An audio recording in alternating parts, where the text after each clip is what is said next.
You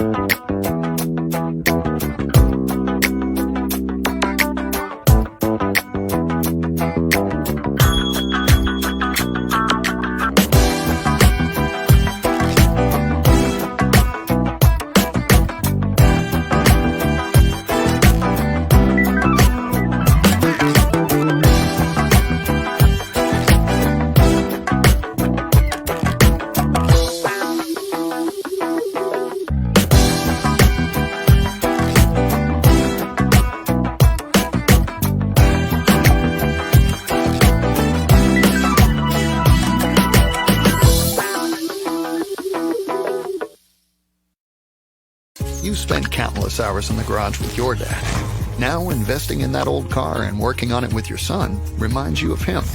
And his legacy lives on. Fund your passion with a low-interest home equity line of credit from Bank of Blue Valley. Hi, Scott. How are you? Good. How are you doing? Did the commercial throw you off? We have commercials now. We're big time. No, I just loved hearing. So Sean and Felicia, our partners that help us put on the show, we still haven't gotten confirmation, but we think that's his voice, and he has an amazing voice. And what a great way to put it together for Bank of Blue Valley. And you and I matched to represent our sponsor's colors. We did. No, I love that commercial. I am not ever going to get tired of it. I just want to watch it all the time. They do some amazing work over there. So I want to talk about something really quick, and then we'll get into us. But I just don't want to forget about this. They actually are having in a couple of weeks an optimizing your AP strategy webinar that I really want to encourage people to go to. If you go to bankbv.com, you can actually sign up for the webinar. I heard their last one was phenomenal. Well, for you and I, we're just assuming that it's accounts payable. And that's why you hire an expert. Because like our panelists and ourselves, we know a lot about business, but sometimes you need to hire an expert to help you get what you need done. And that's why we're so happy to have Bank of Blue Valley as our sponsor, because we don't know what we're doing without them. We really don't. How have you been? How's your week been? Doing great. I have my daughter has a little bit of a fever. She's doing great, but I've been getting to go around to playgrounds since we can't take her to daycare. And with the weather being so beautiful, it's been like very picture, you got the baby girl, she's 13 months old, we're swinging, so very euphoric and happy. But I now feel comfortable asking you how you're doing, because a lot of it is on the downhill slope side of the hard work of moving. Yes, so we moved, and actually speaking of parks, it's really funny. We've been on a very busy street for a very long time. And so now we're on a cul-de-sac in a neighborhood, and next door to us, everyone does it. We're the only ones with a fence. And so all the neighbors have set up a park right there in the middle of all the backyards, and our kids are having a blast. They love it so much. So they're outdoors more than I could have ever imagined. So I can only imagine that's going to get better. But yes, thank you so much for picking up the slack when I was a stress case. If anyone has moved anytime recently, you guys know what it's like. Buying a house in this market is crazy.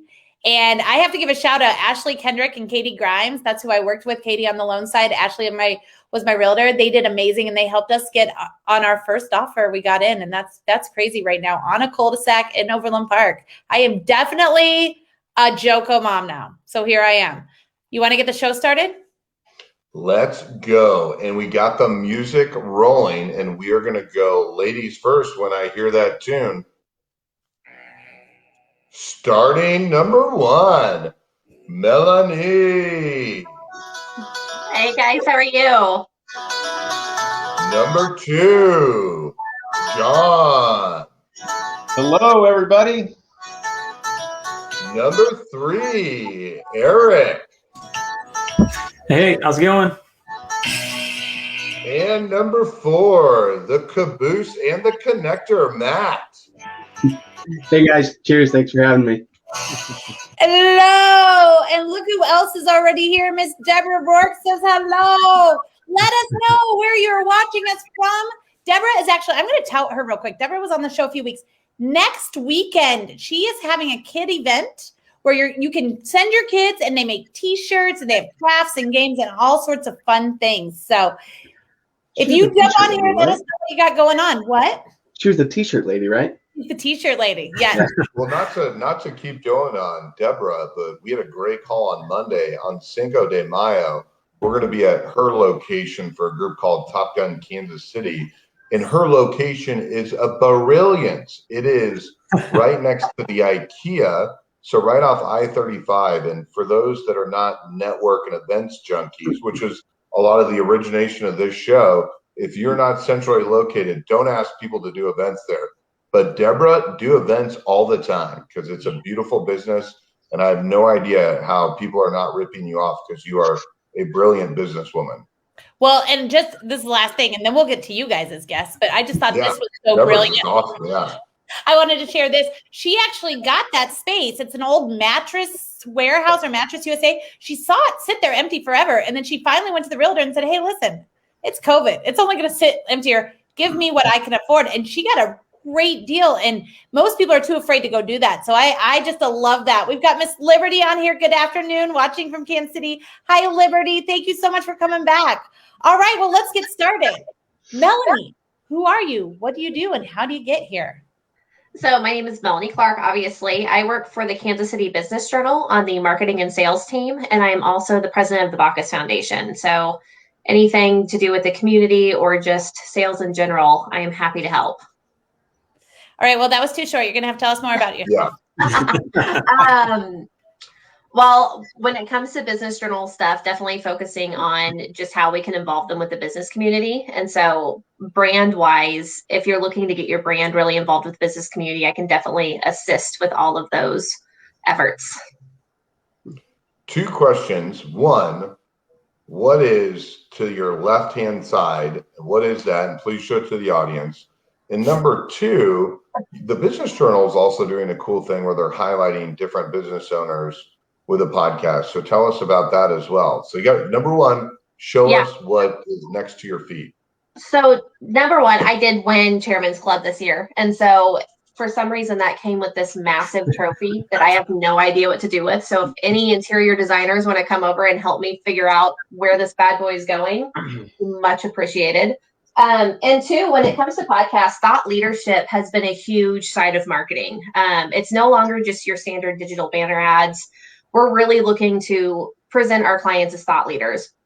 So we just kicked off both a video series and a podcast that we're launching for our clients. You can come in and either have a 5-minute interview with Stacey Proser that's been published on the Kansas City Business website, or you can join our podcast series, which is called Is This Thing On? Both topics are up to you, but we just ask that it's obviously a hot topic in Kansas City because we're really excited to dig into the recovery from COVID. We've all seen kind of the bummer news, so we're really looking to highlight the good news for the next year.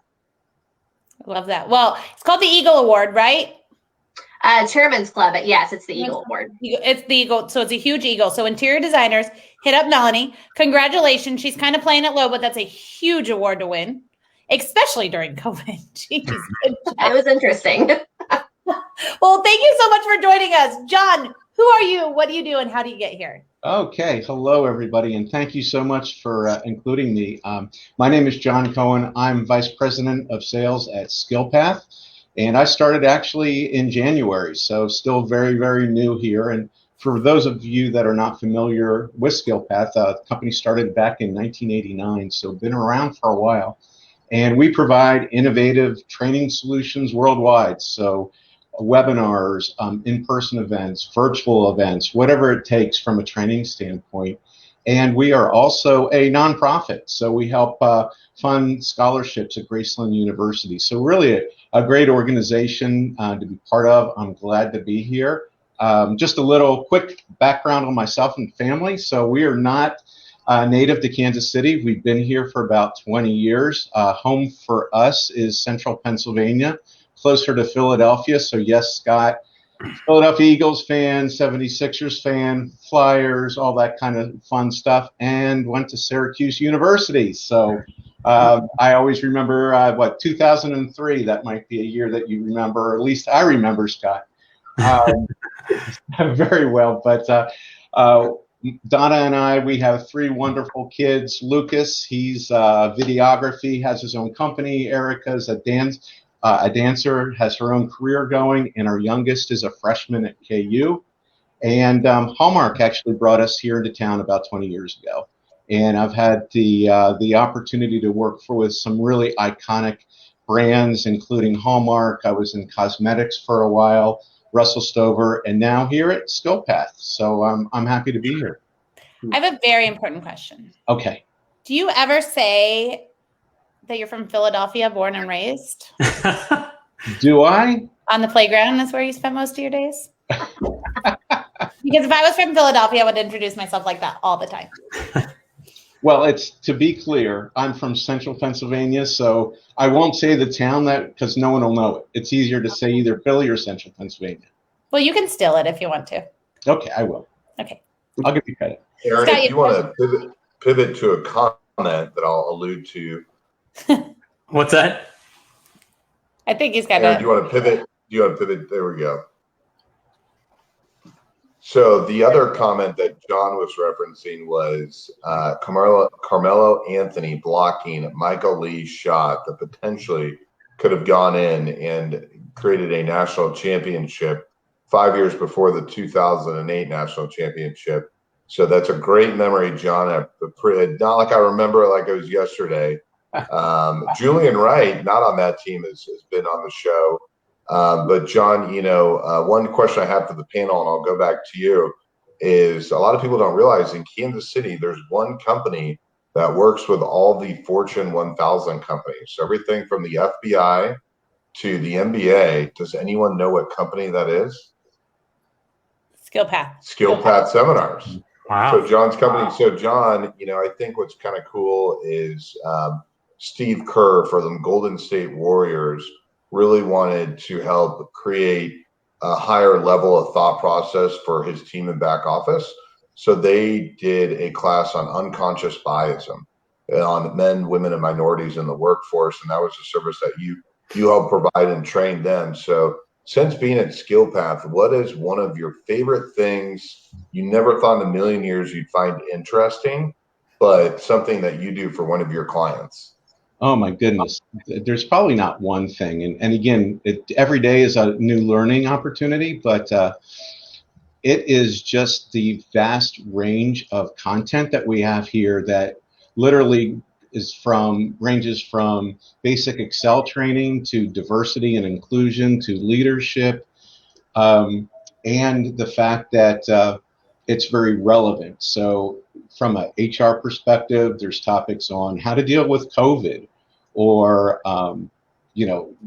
basically watch the news, and that topic will probably be soon to be added here at SkillPath. So that's what's really impressed me so far. Yeah, and everyone's always very familiar with your corporate office off Metcalf and Shawnee Mission Parkway. You have a facility that holds over 120 people, and I can break down into two sectors. So as COVID gets out of place, you're going to be a hot commodity for everyone to reach out to you to host events and have you speak on their panels. So that's very exciting. Is your staff ready for that to roll? We are ready. We're ready for growth. Yeah, I think we're all getting ready, right? We're all ready for it. Well, thank you so much for coming on, John. And thanks for pivoting towards sports. We love talking sports here. Scott, yesterday I wrote, I'm just going to say this on the show because you brought up Julian Wright. I wrote Jeff Hawkins and asked him if he'd like to come on the show. So if people want to tag over here because he hasn't read the message yet, I was trying to surprise you and get him on, but let's crowdsource to tag him over here. Jeff was on that team and Jeff saw that shot. So thank goodness he wasn't on the show, because you would have seen two grown men cry with Jeff and I when John mentioned that.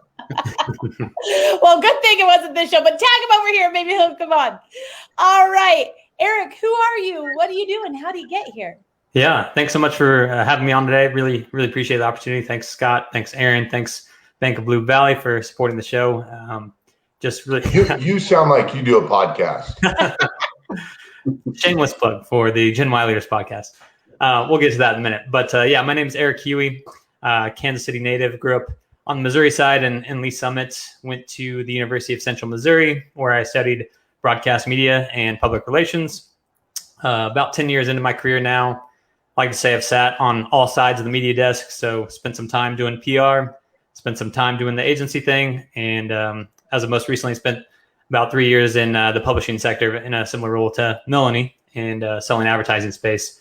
And then even more recent than that, well, I guess to step back, kind of during or through all that, I've started the Gen Y Leaders podcast, which is really a guide to help millennials become the next generation of business leaders and entrepreneurs.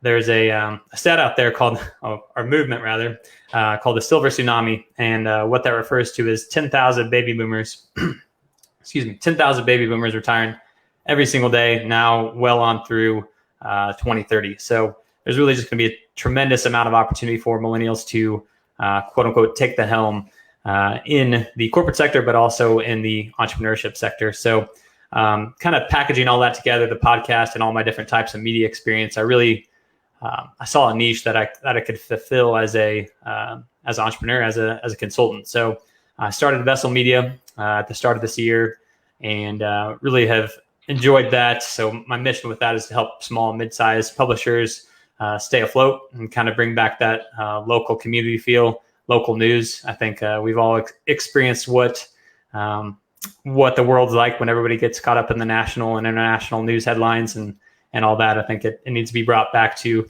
local communities and how these issues impact us here locally. So that's really my mission. I've been fortunate enough to, or maybe crazy enough to start a business during the pandemic. And then also me and my wife just had a baby back in November. So they say there's no good time to start a business, but really saw it as an opportunity to jump out and go out on my own. So it's been a lot of fun.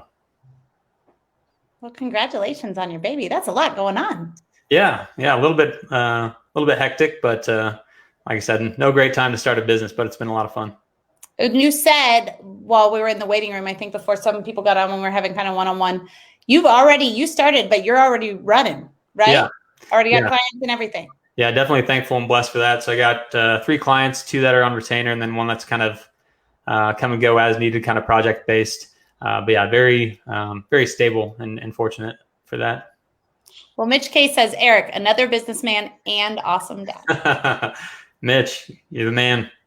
See, I was waiting. Aaron and I are speaking telepathically. So I was like, oh my gosh, because Mitch just won an award through the Kansas City Business Journal. And so just want to congratulate him. And Aaron was already bringing him up. So congrats. You hang out with a good crowd. And then for our listeners, who are the types of people that usually tune into your show?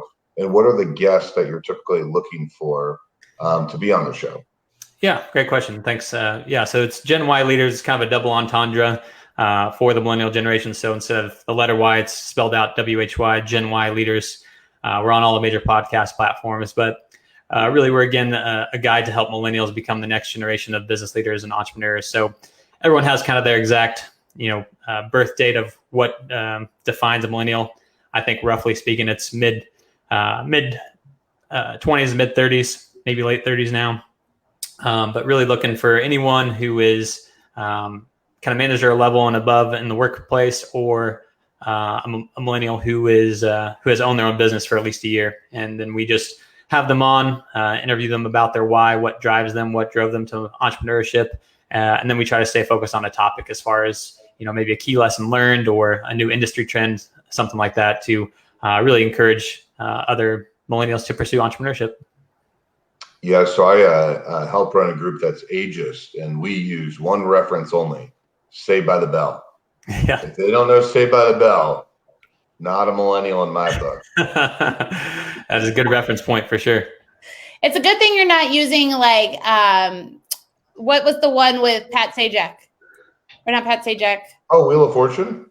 No, not that. Mike, you know what I'm talking about? DJ Tanner? Oh, yeah. Full House. Yeah, because now my kids know everything about Full House because there's Fuller House. Yeah. Well, right. Don't come out with another Saved by the Bell or you're in trouble. I think there is, but neither here nor there. We digress. I'm just looking out for you in the future. Well, thank you so much for coming on, Eric. I can't wait to listen to your podcast. Thank you. Matt, who are you? What do you do? And how did you get here? And I'm sure everyone knows you because you are the LinkedIn king. No, thanks.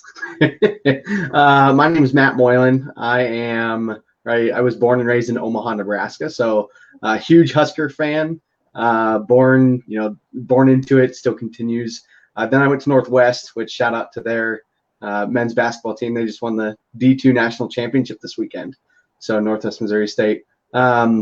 And then honestly, I moved right down here to Kansas City. So I've been here about 7.5 years, and I have always been kind of in that business realm. I've been in the insurance industry, but I've always been curious about the business efficiencies, business development side of things. So I do a few different things, as you kind of alluded to. I love LinkedIn. I try to take advantage of it as much as I can, just to connect and meet great people. And that's honestly how I met half the people on this screen, just by being curious. And so yeah, I kind of dabble in a bunch of different spaces. I'm involved in a millennial/Gen Z group called The Loop, and yeah, I got a bunch of different things. I guess I kind of run or help people get introduced to podcast hosts here in Kansas City through the podcast, the KC podcast community. So got a bunch of different irons in the fire, but all great things. Well, Toby says, go Big Red, Matt. That's right. Matt, for you personally, what has kind of been the reason behind? So I also think of John a lot in this way, is you're just so kind to everyone and you're always willing to help others.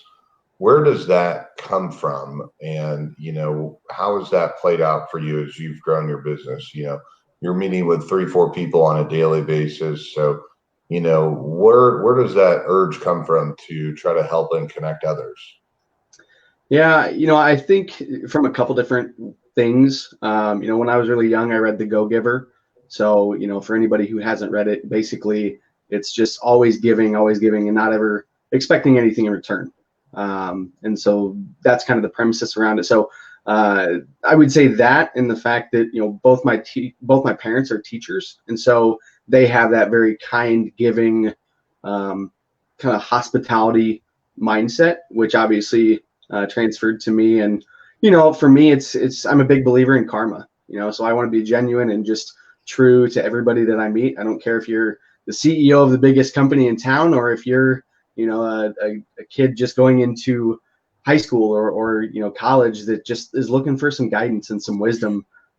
Just any way I can help, in literally any way, I love to try and provide some value. I love that. Does this mean anything to you? Once a bear cat, always a bear cat. Okay. That's right. I thought it might. Oh my gosh. Sometimes we get people that will just comment to get their name out there, because we have so many people that watch. And I was literally so shocked that acronym meant something. Once a bear cat, always a bear cat. That's a Northwest. That's a Northwest thing. Yep. Once a bear cat, always a bear cat.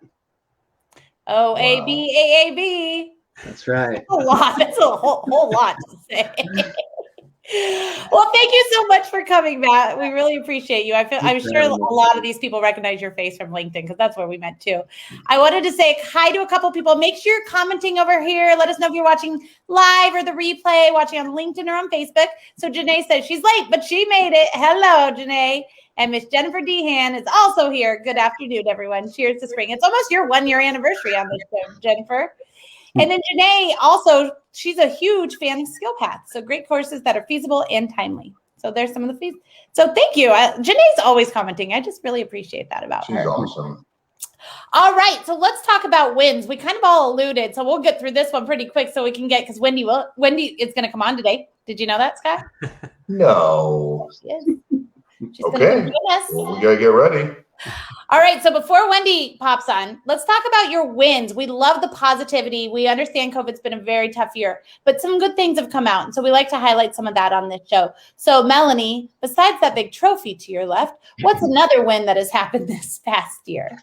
I think just being able to connect with clients on a deeper level was a huge win. I mean, everybody was in the same boat when it came to just the events of 2020. And so really just being able to be a partner with them was huge, and really just working through all the craziness together.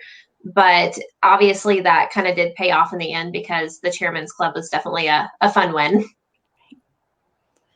Yeah. She keeps getting gifts for it too. I'm trying to get a Chairman's Club at my company. You can be my chairman. So Aaron and I are unabashful, homers for the Business Journal, and we love them. They've been very good to us. But for the Business Journal, I think a big misconception is that, if you're a company like John's, which is one of the large institutions in Kansas City that's working with the Business Journal and is partnered with the Business Journal on a lot of levels, a lot of what people don't realize is there's like 20 different spectrums of ways to partner with the Business Journal. And so I know it's actually kind of hard to rattle off all of them, but what would you say are a couple that recently your clients that you've talked to decided to partner with the Business Journal on and make a purchase on working with the Business Journal? What are some of those services? Yeah, I mean, when it comes to just the why people come to us, I mean, we really are kind of the leader in local business news. We stay true to that goal, and we definitely stay true to what we report, and we have some amazing reporters. And so that kind of plays back to that thought leadership. So we're really wanting our clients to take more than just a banner ad approach to advertising. We want to tell their story and tell why the community should really support them. And so rolling out the thought leadership products was a huge deal for us in the last few years. And so that's definitely been kind of what's taken off. And it really gives us another opportunity to truly partner with our clients and truly kind of get into their why and why they are kind of wanting to grow in KC. So it's just exciting to see something grow on that local level. Well, I want to know like everything. So like you can like, whether it's people on the move, Yep. they can help with a podcast. What are some recent things that you've worked with a client on that they partnered with you on and purchased? Yeah. So, I mean, it's like you said, people on the move. We have everything from your print ads to event sponsorships. You think it, we can probably make it. We do custom events, custom table of experts. And so we really want to take your idea and turn it into something that is really useful to the business community, because we are looking for you to be more than just an advertiser. We're looking to have you be a resource to our readers as well. That was it, Aaron. That was all I was telling you. Okay, I didn't know if there was a certain one. You asked her a lot of questions, so I was just making sure that you were. You know what? We bought an ad. I bought an ad with the Business Journal during COVID. You did? I did. If you saw a hot pink ad on the Business Journal, that was mine. Oh, it's smart. Yeah, it was, because it was when it was that Melanie's a hustler. She's one of my best friends. She called me. She's like, "Hey, I think you should take advantage of this ad spot while everybody's reading the digital right now." Right when we were on lockdown, and we did. It worked out really well. So yes, you were the only hot pink ad I think that we've had in a while. So tip to everybody: use bright colors. I'm gonna do hot pink. Hot pink ad. Yep. Yeah, don't take it from me. John, what is a win that you have had during this past year? So I think if you look at SkillPath prior to COVID, a lot of the training that we did was on site. So live, in-person events, either at hotel space or wherever it might be, all across the country. And then quickly, as COVID kicked in, there had to be a change to the business model, because nobody was traveling and nobody wanted to sit in a conference room with 60 people or so. So it was a quick pivot to go from on-site to virtual webinars, training, whatever it might be, and understanding also the needs of the clients in that new environment. So it was a very quick pivot. And a very profitable one for us also at the same time. And it wasn't just the structure of the training, but also the technology behind it, and making sure our trainers were comfortable in a virtual environment. So making sure little things like they had the right camera, the right lighting, the right background. Some of our trainers were not equipped to be in a virtual environment. So we kept them in a certain space and then brought on others that were more equipped to excel in that type of virtual world. So it's been fantastic for us. And the great thing from a training perspective is that companies and clients that we work with, they recognize that they need to keep their employees engaged. And one way to do that is through training at all different levels. So we're happy to support their needs, and we go out and work with our clients really in a consultative way to understand what they're trying to achieve and what their end goals are, and develop our training and our formats around that. So it's been, and again, I've only been here since January, but I know there's been a ton of activity of making sure that our content is relevant and timely and just current for the clients. Nice. Yeah, pivoting fast seemed to be the game changer for a lot of companies. So Eric. the other question is I think I debated you on this a little bit, but I know business is rolling, but I see like a pent up demand for your business. I mean, are you starting to see a little bit more of that? I know you guys are growing, but I kind of see like there's going to be a little bit of like a gasoline on the fire for Q3 and 4 for SkillPath. What are your thoughts on that as you're seeing everything live?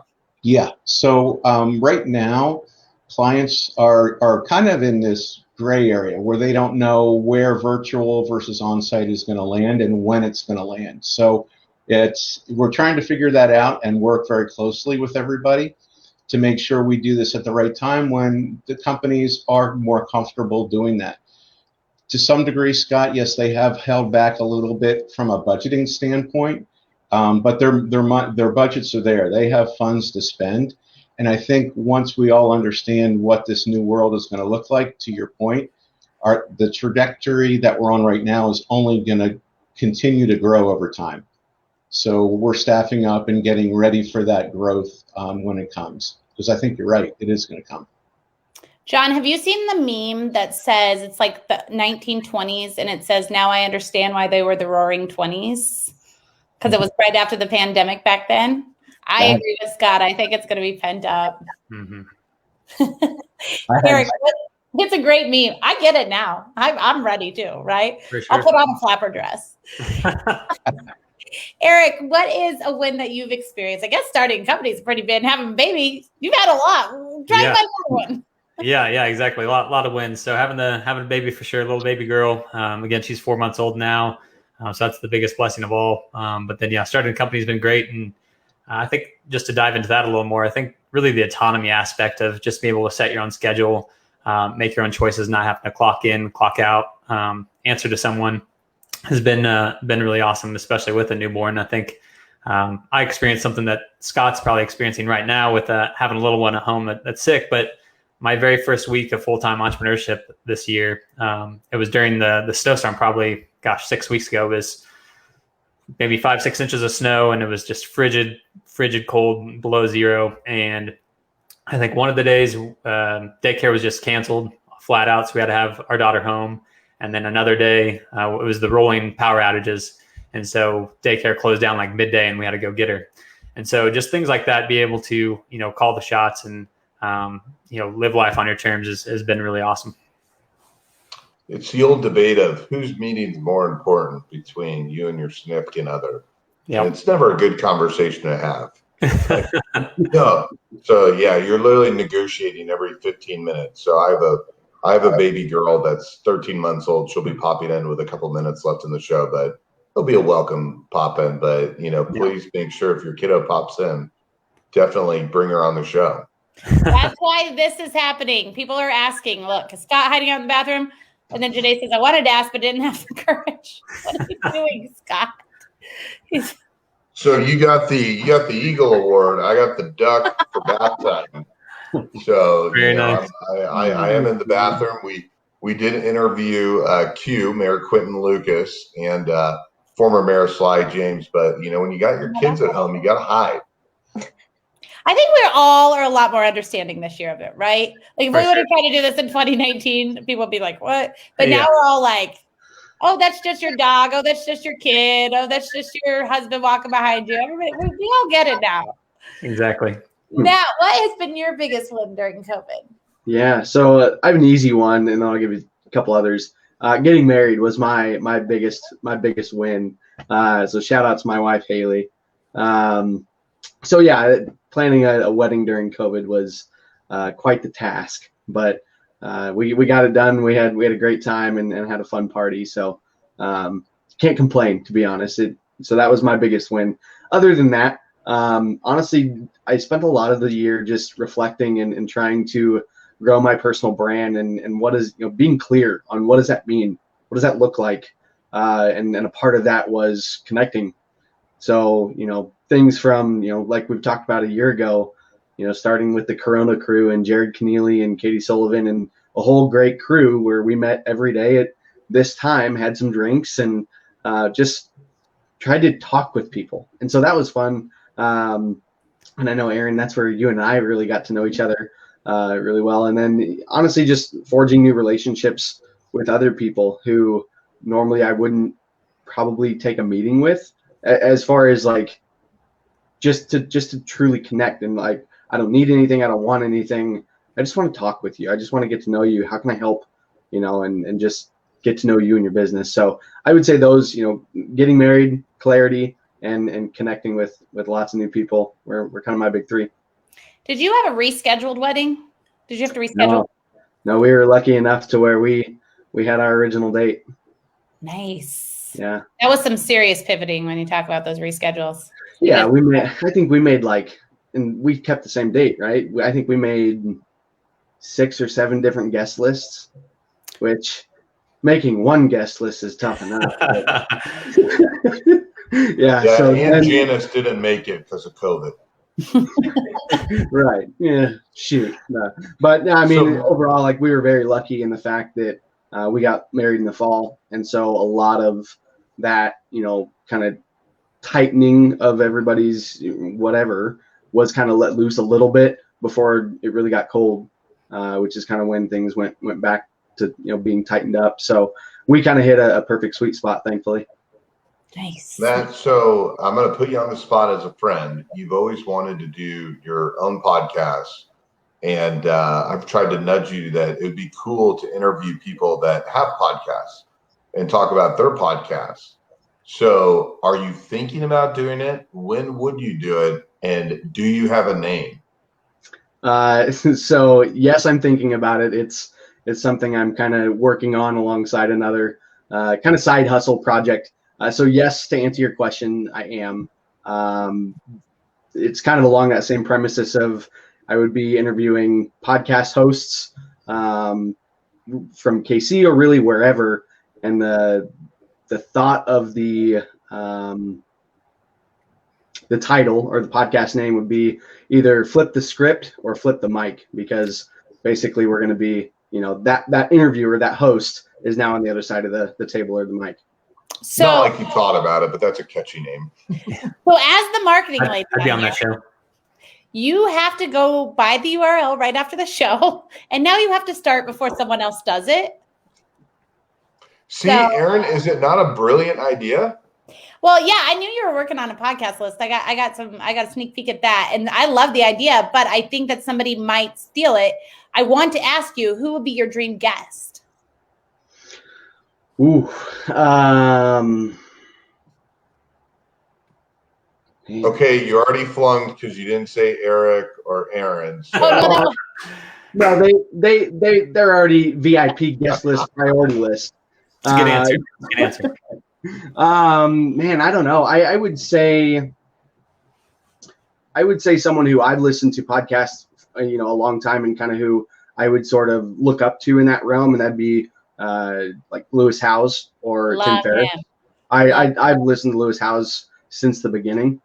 School of Greatness, for anybody who hasn't listened to his stuff, it's phenomenal. So I love how he interviews, and the I see a lot of me in him in just being curious. And I may have a whole script for the show, but you may tell me one thing and let's go down that rabbit hole, and we can talk about whatever else another time. So thanks. He has a great podcast, a great story. And fun fact, he runs his own LinkedIn still. We've chatted a little bit on there, but he's still running his own LinkedIn. So go connect with him, Matt. I certainly will. I didn't know that. Yeah, for sure. All right. Well, that was amazing. We've got time for Wendy's question, so I'm going to jump on here. And Matt, while we're doing this, you buy the URL for your show, okay? All right. All right. Well, this is Miss Wendy Reynolds. She is the CEO of Bank of Blue Valley. So we're going to bring her on to ask the next question. She's here, Scott. She's here. Melanie, when we're done, then you can answer the question. Have you noticed if or how your habits are picked up by your team? So I would jump in and say that energy levels are huge. I definitely kind of pull energy from my teammates. And so, especially throughout COVID, I didn't realize how often we just had quick little chats and how that completely kept me motivated. So I'll be the first to admit the first few weeks, it was so weird not having them just in the space with me. And I started just kind of randomly calling them, which I'm sure probably drove a handful of them insane, but just having the quick, how's your day? What's going on? Even if it wasn't work related, just to have that sense that somebody else was with you. I mean, same for Bacchus, just doing our meetings and still trying to stay connected. We have a lot of new board members. So it's super weird because I haven't met a few of them, which is the first time that we haven't been able to meet in person. So here next month, I'm definitely excited to get the team back together and just get energies back up and rolling. I love that. John, how about you? I would echo that just open dialogue and communication really sets the tone. And as a leader, I mean, you want to portray that, you know, positivity and keeping upbeat all the time and soliciting feedback. And I mean, I'll be the first to admit, starting this new job, there's probably 3/4 of my sales team that I have not met in person. It's all been virtual. So just having those one-on-one discussions, either phone or through Zoom or whatever, just how's your day going? How are you doing? What can I help you with? You know, just a check-in, I think really helps. And that just keeps everybody upbeat and moving forward. So I like that. That's crazy. Isn't it crazy? Like I have team member, well, we have met the first day, I guess, but we did it during lockdown, hire someone, and it took a while to meet them. It's so crazy that you're getting so close to people, but you've never met them in this world. Mm-hmm.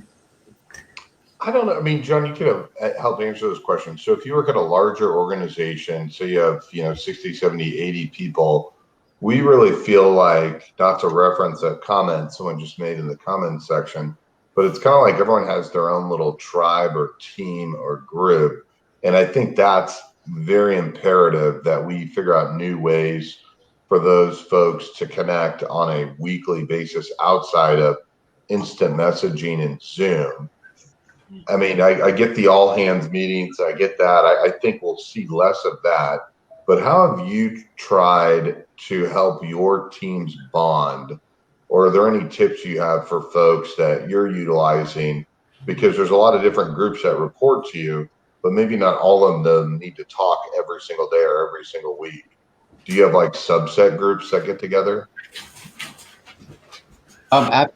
Yes, absolutely. Yeah. Individual groups, and then there's actually smaller groups, very informal, that kind of mentor each other, and they coach and chat. So, it used to be on a typical sales floor, when something great happened, there would be like a stand-up meeting, you ring the bell and everybody high fives. So today we have to find different ways to do that and celebrate those small little victories. So it is a challenge in a larger corporation for sure, Scott. But I just think those informal groups that, without kind of forcing things to happen, they happen almost organically. And those are the ones that really are true and heartfelt and relevant and make a difference. I like it. Eric, how about you? Yeah, for sure. I'd agree. I'd echo some of that as far as the kind of the sales aspect. So obviously now I'm a sole proprietor, I'm a company of one. But in my previous role, being in a sales role for 3 years, definitely agree with a lot of that. I think, habits at its core really involves a lot of accountability as well, especially in a sales team where, team members are doing a lot of similar tasks. Once one person speaks up and says, hey, I'm doing this, I'm making, 5 calls an hour, whatever. And that person demonstrates the success they're having, then I think that's emulated by other people on the team. So I think it has a little bit of that contagious type effect. So John has a lot of salespeople that work for him. I don't even know how this is possible, but we had a new person that started for us. And I was like, hey, you need to go watch these 2 movies. And I want you to, that's your homework for the weekend. Do you have any movies, how cheesy or or exciting they are? Do you have any movies that you recommend salespeople to watch? Good question. Is that from you?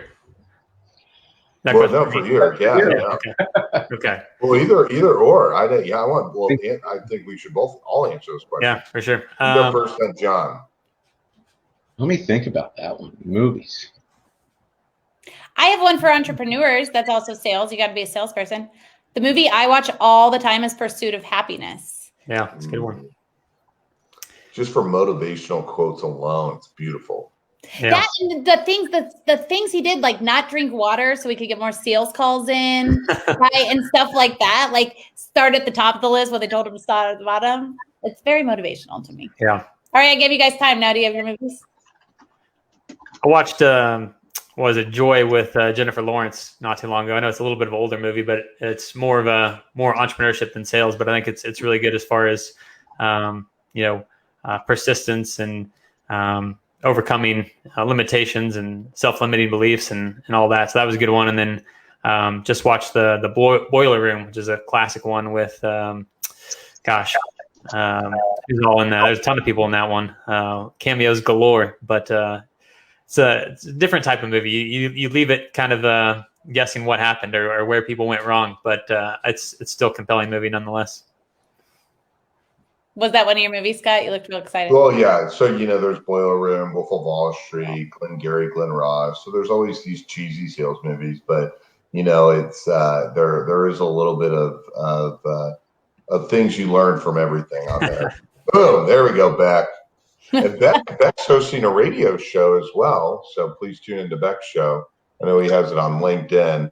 John, I didn't want to put you on the spot, but I just threw it out there. I know we're going to go on to Matt for the question there, but I don't want to leave you hanging in case you had one. I didn't have anything in addition to what you already said. I think you're spot on with those. Wolf of Wall Street. That's Tell your employees to go watch that, Scott. It is. It's the same classic thing you pitch when you're teaching people in inside sales, which is, you pitch something familiar to get them to listen to what you're working on, which we all respond that way.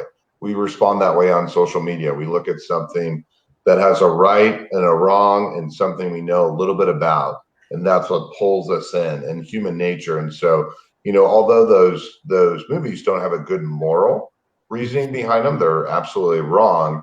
There is a little bit that you can learn and take away from each of these fictional movies that are out there. And I think it's important that when you don't have courage or you don't feel like you have a way of making money, that you can work hard and potentially dream and do something, the whole fake it till you make it, which I think everyone here on this panel has done at some point in time in their life. So I always think having young people say, you don't have to be regimented. You don't have to, X doesn't equal Y, A doesn't equal B. There's different routes to get there, and movies kind of help you dream it.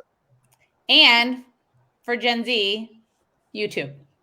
Will Smith has a lot of short inspirational clips on YouTube as well. So my kids come down and know so much stuff now where they say these great quotes, and I'm like, where'd you see that? And they're like, YouTube.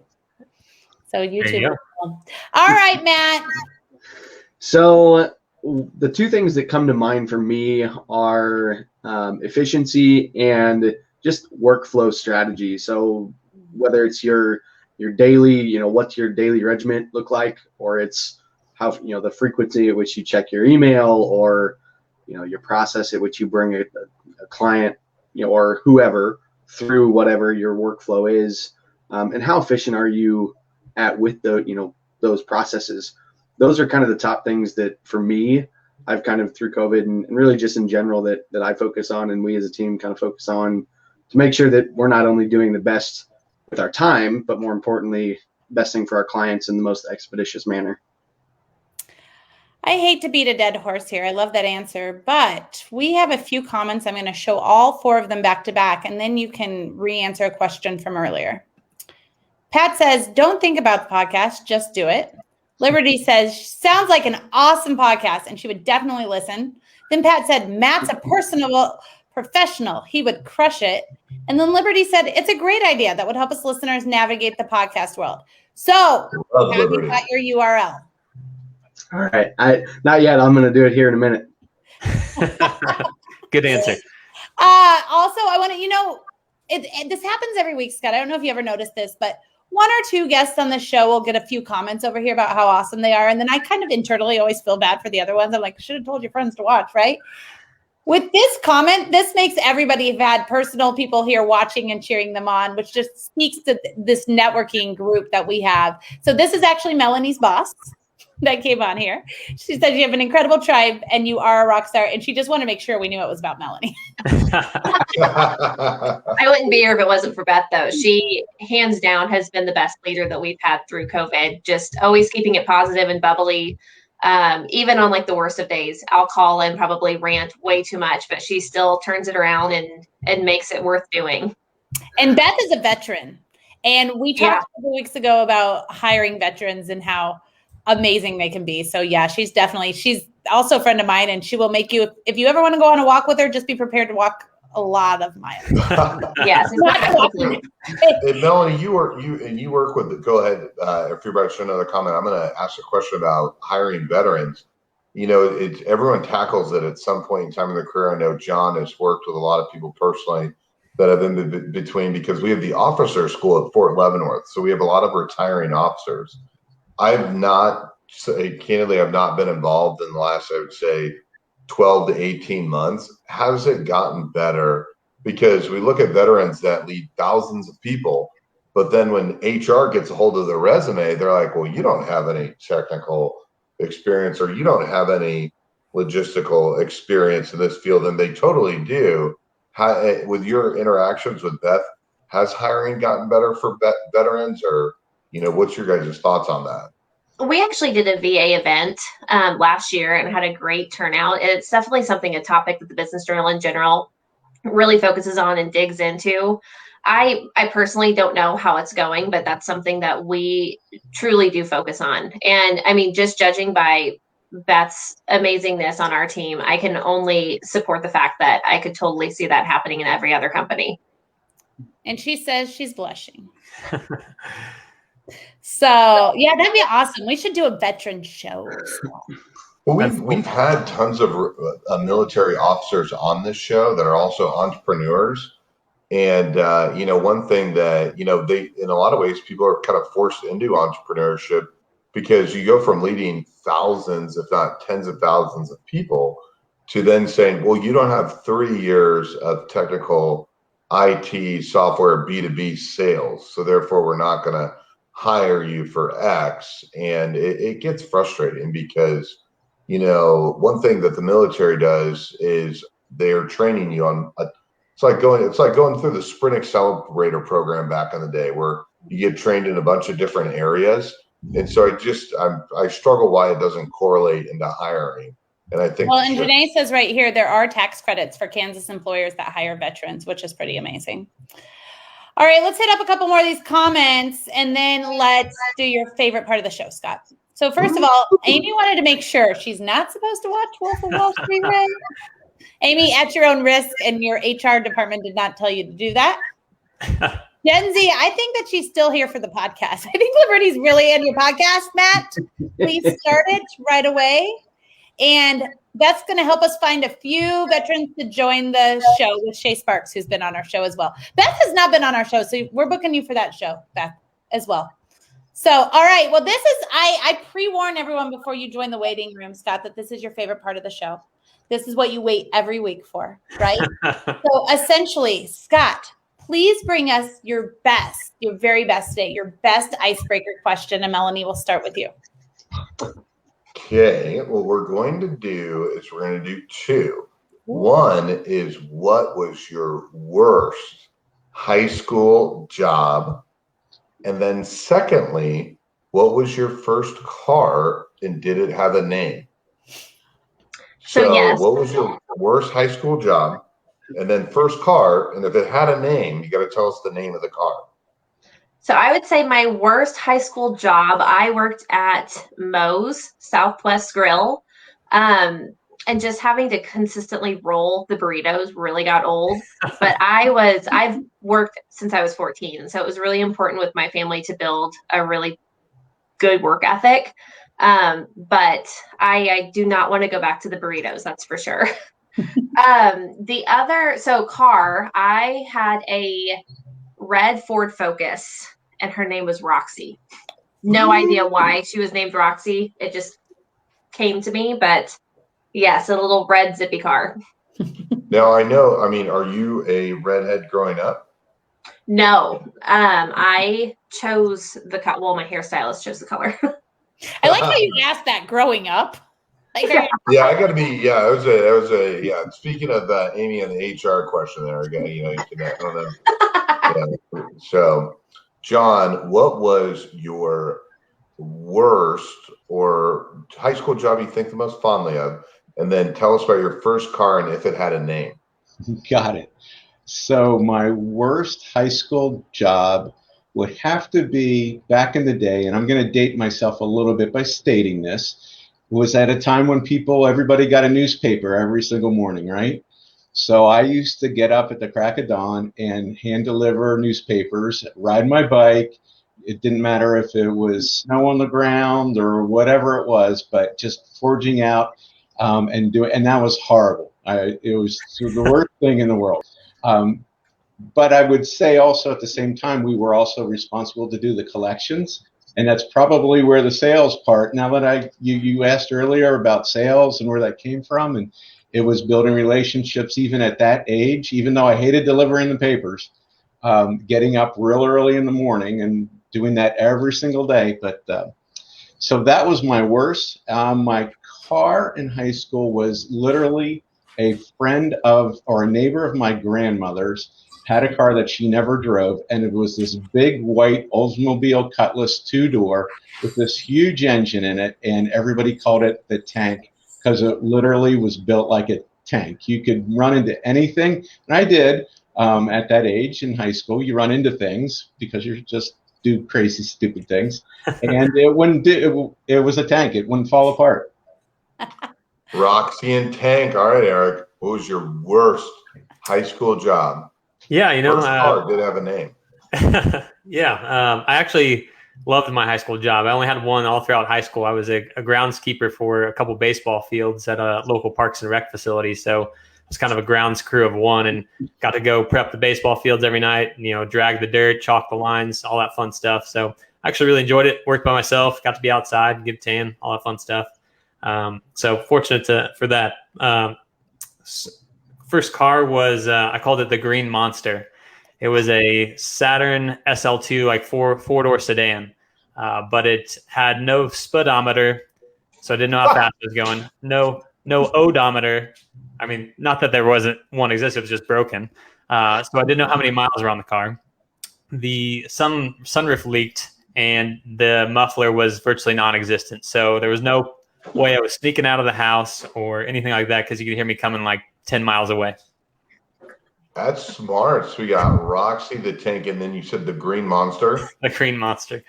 All right, Matt, give us your worst high school job and the car story. So I'm gonna start with the car because it's basically the same as Eric's. It was called the Green Dragon, and it was a Saturn car. It didn't really even have a name.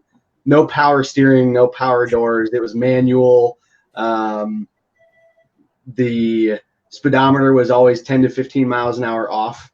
So I didn't, same as Eric, I didn't really know how fast I was going. I just, had to I knew what gear I was in, so I could kind of guess. As far as my worst job, I was so busy in high school. I did band, choir, and everything associated. I was in baseball, so I didn't have a job during high school. My first job was actually helping coach a USSSA baseball team right after high school. So I really enjoyed that because I played baseball throughout high school and did that whole gig. So it was kind of like Eric. I really enjoyed it. Got to travel and make an impact on the boys' lives. So as a choir person, did you have a favorite show or event? Aaron's children are in theater. I just want to know if there was a favorite part or solo you ever had and what it was. Yeah, so I was big into barbershop. So that's a cappella. So I was in a couple different a cappella groups. And so again, I grew up in Omaha. And so we would sing at 2 or 3 Omaha Royals games a year, our little quartet, and we'd do a couple other little competitions. So that was definitely my favorite. But we did jazz, show choir, a cappella, show choir, jazz band, show band, marching band, it all. So with your creativity on your new show and how catchy that is, did you help Andy from The Office come up with his quartet group, Here Comes Trouble? Oh, 100%. Yeah, the troublemakers for sure. Aaron, well, you want to tell everyone your worst high school job? I always talk about it. You always make me talk about it. I got fired from Sonic twice. I started my first company by getting fired at the pool. But I did have a baby blue Ford. You've never asked me this one, a baby blue Ford Tempo for 2 weeks. And then I got hit really, really bad. So I got a good chunk of change and I bought a good car. Nice. Did it have a name? Only CD player in Gardner Edgerton High School at the time. All right. Nice job. All right, we're at time. Just like that. What was your baby? Say your car real quick, Scott. It was a red Jeep. No name, but we had the subwoofers were probably worth more than the car. And we would, you get the little miniature cigars and you play Tech 9 and you heard the bass.